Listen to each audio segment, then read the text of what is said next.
ಬೆಳ್ಳಗಿರೋ shirt ಮೇಲೆ ಬಿದ್ದಿರೋ ಸಾಂಬಾರ್ ಕಲೆಗೆ ಸೋಪ್ ಹಚ್ಚಿದಾಗ ಆ ಅದು ಕ್ಲೀನ್ ಆಗೋ ಬದಲು ರಕ್ತದ ಹಾಗೆ ಕೆಂಪಾಗುತ್ತೆ. ಇದು ಎಷ್ಟೋ ಬಾರಿ ನಮ್ಮ ಕಣ್ಗೆ ಬಿದ್ದಿರುತ್ತಲ್ವಾ? ಅಂದ್ರೆ ನಮ್ಮ ಅಡುಗೆ ಮನೆಯಲ್ಲಿರುವ ವಸ್ತುಗಳು ಅಥವಾ ತೋಟದಲ್ಲಿರುವ ಹೂಗಳು ಬರೀ ಊಟಕ್ಕೆ ಪೂಜೆಗೆ ಮಾತ್ರ ಸೀಮಿತ ಅಲ್ಲ. ಅವು ಒಂಥರ ವಿಜ್ಞಾನದ ಸೀಕ್ರೆಟ್ ಏಜೆಂಟ್ಗಳ ಥರ ಕೆಲಸ ಮಾಡ್ತವೆ. ಹೌದು, ಖಂಡಿತ. ಆ ಸೀಕ್ರೆಟ್ ಏಜೆಂಟ್ಗಳನ್ನೇ ನಾವು ನ್ಯಾಚುರಲ್ ಇಂಡಿಕೇಟರ್ಸ್ ಅಂತ ಕರಿತೇವೆ. ಈ ವಿಷಯದ ಬಗ್ಗೆ ಇವತ್ತು ನಮ್ಮ ಈ ಡೀಪ್ ಡೈವ್ನಲ್ಲಿ ವಿವರವಾಗಿ ತಿಳಿಯೋಣ. ನಮ್ಮ ಸುತ್ತಮುತ್ತ ಇರುವ ಬೇರೆ ಬೇರೆ ಸೊಲ್ಯೂಷನ್ಸ್ಗಳ ನಿಜವಾದ ಗುಣವನ್ನು ಪತ್ತೆಹಚ್ಚಲು ಇವು ಸಹಾಯ ಮಾಡುತ್ತವೆ. ಮುಖ್ಯವಾಗಿ ಆ ಒಂದು ಸೊಲ್ಯೂಷನ್ ಆಸಿಡ್ ಆಗಿದೆಯಾ ಅಥವಾ ಬೇಸ್ ಆಗಿದೆಯಾ ಅಂತ ಕಂಡುಹಿಡಿಯೋದು ಇವುಗಳ ಕೆಲಸ. ಈ ಇಂಡಿಕೇಟರ್ಸ್ ಅಂದ್ರೆ ಏನು ಅಂತ ಸ್ವಲ್ಪ ಬಿಡಿಸಿ ಹೇಳೋಣ. ಅಂದ್ರೆ ಈಗ ನಾವು ಹೋಳಿ ಹಬ್ಬದಲ್ಲಿ ಆಡುವಾಗ ಹೂವಿನಿಂದ ಅಥವಾ ಗಿಡಗಳಿಂದ ಮಾಡಿದ ನ್ಯಾಚುರಲ್ ಬಣ್ಣಗಳನ್ನು ಬಳಸ್ತೇವಲ್ವಾ? ಅದೇ ಥರ ಪ್ರಕೃತಿಯಿಂದಲೇ ಸಿಗುವ ಲಿಟ್ಮಸ್, ಬೀಟ್ರೂಟ್, ಜಾಮೂನ್ ಹಣ್ಣು ಇವೆಲ್ಲ ನ್ಯಾಚುರಲ್ ಇಂಡಿಕೇಟರ್ಸ್. ಕರೆಕ್ಟ್. ಅದೇ ಇನ್ನೊಂದು ಕಡೆ ಫ್ಯಾಕ್ಟ್ರಿಯಲ್ಲಿ ತಯಾರಾಗುವ ಪೇಂಟ್ ತರಹ ಲ್ಯಾಬ್ನಲ್ಲಿ ಕೆಮಿಕಲ್ಸ್ ಬಳಸಿ ಮಾಡುವ ಇಂಡಿಕೇಟರ್ಸ್ ಕೂಡ ಇವೆ. ಅವುಗಳನ್ನು ಸಿಂಥೆಟಿಕ್ ಇಂಡಿಕೇಟರ್ಸ್ ಅಂತ ಕರೆಯುತ್ತಾರೆ. ವಿಜ್ಞಾನಿಗಳು ತಮ್ಮ ಲ್ಯಾಬ್ನಲ್ಲಿ ದೊಡ್ಡ ದೊಡ್ಡ ಟೆಸ್ಟ್ ಮಾಡಲು ಅವುಗಳನ್ನು ಬಳಸುತ್ತಾರೆ. ಓಹೋ, ಅಂದ್ರೆ ವಿಜ್ಞಾನಿಗಳು ಬಳಸುವ ಸಿಂಥೆಟಿಕ್ ಇಂಡಿಕೇಟರ್ಸ್ಗೆ ಹೋಲಿಸಿದ್ರೆ ನಮ್ಮ ನ್ಯಾಚುರಲ್ ಇಂಡಿಕೇಟರ್ಸ್ ನಮ್ಮ ಮನೆಯಲ್ಲೇ ಸಿಗುವಂತಹ ತುಂಬಾ ಸಿಂಪಲ್ ವಸ್ತುಗಳು ಅಂತ ಆಯ್ತು. ಹೌದು, ನಿಜ. ನಾವೇ ಸ್ವತಃ ಲ್ಯಾಬ್ಗೆ ಹೋಗದೆ ನಮ್ಮ ಮನೆಯಲ್ಲೇ ಈ ನ್ಯಾಚುರಲ್ ಇಂಡಿಕೇಟರ್ಸ್ ಅನ್ನು ತುಂಬಾ ಸುಲಭವಾಗಿ ತಯಾರಿಸಬಹುದು. ತೋಟದಲ್ಲಿ ಅರಳುವ ಒಂದು ಕೆಂಪು ಗುಲಾಬಿ ಹೂವನ್ನೇ ಉದಾಹರಣೆಗೆ ತೆಗೆದುಕೊಳ್ಳೋಣ. ವಾಹ್, ಗುಲಾಬಿ ಹೂವಿನಿಂದನಾ? ಅಂದ್ರೆ ತೋಟದಿಂದ ಕೆಲವು ಕೆಂಪು ಗುಲಾಬಿ ದಳಗಳನ್ನು ತಂದು ಚೆನ್ನಾಗಿ ಜಜ್ಜಿ ಅದಕ್ಕೆ ಸ್ವಲ್ಪ ಬಿಸಿನೀರು ಸೇರಿಸಿ ಒಂದು ಟೆಸ್ಟ್ ಟ್ಯೂಬ್ ಅಥವಾ ಗಾಜಿನ ಲೋಟದಲ್ಲಿ ಇಡಬೇಕು. ಸರಿಯಾಗಿ ಹೇಳಿದಿರಿ.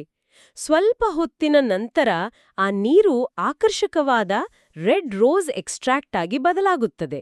ಈಗಲೇ ಅದರ ನಿಜವಾದ ಪವರ್ ಶುರುವಾಗೋದು. ಏನ್ ಪವರ್ ಅದು?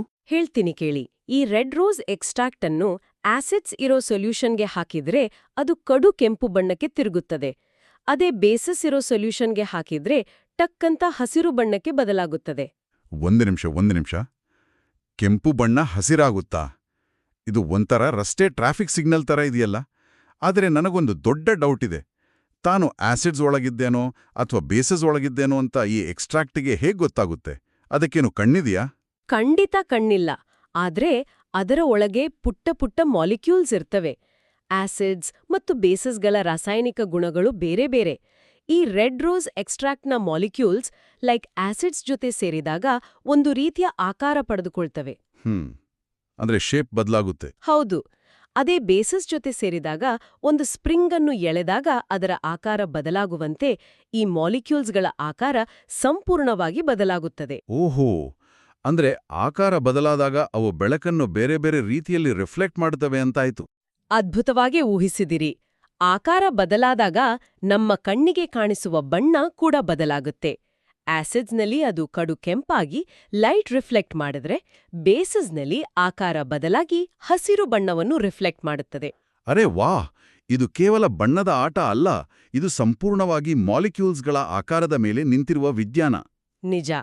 ಈಗ ಗುಲಾಬಿ ಹೂವಿಲ್ಲ ಅಂದ್ರೂ ಪರವಾಗಿಲ್ಲ, ನಮ್ಮ ಅಡುಗೆ ಮನೆಯ ಮಸಾಲೆ ಡಬ್ಬಿಯಲ್ಲೇ ಇಂಥದ್ದೇ ಇನ್ನೊಂದು ಸೂಪರ್ ಹೀರೋ ಇದ್ದಾನೆ. ಆ ಮಸಾಲೆ ಡಬ್ಬಿ ಅಂದ್ರೆ ನಮ್ಮ ಅರಿಶಿನ.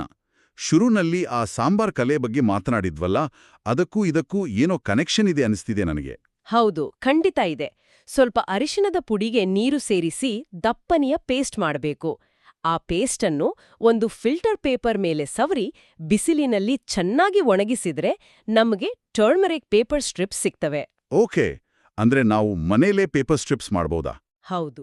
ಈಗ ಈ ಹಳದಿ ಪೇಪರ್ ಅನ್ನು ಸಾಬೂನಿನಂತಹ ಬೇಸಸ್ ಇರುವ ಸೊಲ್ಯೂಷನ್ಗೆ ತಾಗಿಸಿದ್ರೆ ಸಾಕು, ತಕ್ಷಣ ಅದು ಕೆಂಪಾಗ್ತದೆ. ಆದ್ರೆ ಆಸಿಡ್ಸ್ ಮತ್ತು ನ್ಯೂಟ್ರಲ್ ಸೊಲ್ಯೂಷನ್ಸ್ನಲ್ಲಿ ಹಾಕಿದ್ರೆ ಯಾವುದೇ ಬದಲಾವಣೆಯಿಲ್ಲದೆ ಹಳದಿಯಾಗಿಯೇ ಇರುತ್ತದೆ. ವಾವ್!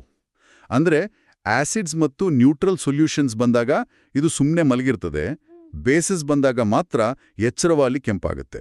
ಹಾಗಾದ್ರೆ ಇದು ಕೇವಲ ಬೇಸಸ್ ಅನ್ನು ಮಾತ್ರ ಹಿಡಿಯುವ ಒಂದು ಬೇಸ್ ಅಲಾರ್ಮ್ನಂತೆ ಕೆಲಸ ಮಾಡ್ತದೆ ಅಲ್ವಾ? ಹೌದು, ನಿಮ್ಮ ಹೋಲಿಕೆ ತುಂಬಾ ಚೆನ್ನಾಗಿದೆ. ಸೋಪ್ ಒಂದು ಬೇಸ್ ಅಂತ ಈಗ ಸಾಬೀತಾಯ್ತು. ಗುಲಾಬಿ ಮತ್ತು ಅರಿಶಿಣದಂತಹ ಈ ನ್ಯಾಚುರಲ್ ಇಂಡಿಕೇಟರ್ಸ್ ಕಣ್ಣಿಗೆ ಕಾಣದ ರಹಸ್ಯಗಳನ್ನು ಬಣ್ಣ ಬದಲಾಯಿಸುವ ಮೂಲಕ ನಮಗೆ ತುಂಬಾ ಸುಲಭವಾಗಿ ಅರ್ಥ ಮಾಡಿಸುತ್ತವೆ. ನಿಜ. ಪ್ರತಿಯೊಂದು ಬದಲಾವಣೆಯ ಹಿಂದೆಯೂ ಮಾಲಿಕ್ಯೂಲ್ಸ್ಗಳ ಒಂದು ಸುಂದರವಾದ ಆಕಾರದ ಬದಲಾವಣೆ ಇರುತ್ತದೆ. ನಮ್ಮ ಸುತ್ತಮುತ್ತ ಇರೋ ಪ್ರತಿಯೊಂದು ಸಾಮಾನ್ಯ ವಸ್ತುವಿನಲ್ಲೂ ವಿಜ್ಞಾನ ಅಡಗಿದೆ ಅನ್ನೋದಕ್ಕೆ ಇದೇ ದೊಡ್ಡ ಸಾಕ್ಷಿ. ಖಂಡಿತ. ಇದು ಮಕ್ಕಳಿಗೆ ಮನೆಯಲ್ಲೇ ಮಾಡಬಹುದಾದಂಥ ಅದ್ಭುತವಾದ ಎಕ್ಸ್ಪೆರಿಮೆಂಟ್. ಹೌದು. ಈಗ ಈ ವಿಷಯದ ಬಗ್ಗೆ ಯೋಚಿಸಲು ಕೊನೆಯದಾಗಿ ಒಂದು ಕುತೂಹಲದ ಪ್ರಶ್ನೆ. ಬಿಳಿ ಬಟ್ಟೆಯ ಮೇಲೆ ಬಿದ್ದಿರುವ ಸಾಂಬಾರ್ ಕಲೆಗೆ ಸಾಬೂನ್ ಹಚ್ಚಿದಾಗ ಅದು ಬೇಸಾಗಿರೋದ್ರಿಂದ ಕೆಂಪಾಗ್ತದೆ ಅಂತ ಈಗಷ್ಟೇ ಗೊತ್ತಾಯ್ತು. ಆದರೆ ಆ ಕೆಂಪಾದ ಕಲೆಯ ಮೇಲೆ ಸ್ವಲ್ಪ ನಿಂಬೆಹಣ್ಣಿನ ರಸ ಹಿಂಡಿದ್ರೆ ಏನಾಗ್ಬೋದು? ನಿಂಬೆರಸ ಒಂದು ಆಸಿಡ್ ಅಂತ ನೆನ್ಪಿಟ್ಕೊಂಡು ಆ ಕೆಂಪಾದ ಕಲೆ ಏನಾಗ್ಬೋದು ಅಂತ ನಾವೆಲ್ಲರೂ ಒಮ್ಮೆ ಯೋಚಿಸೋಣ.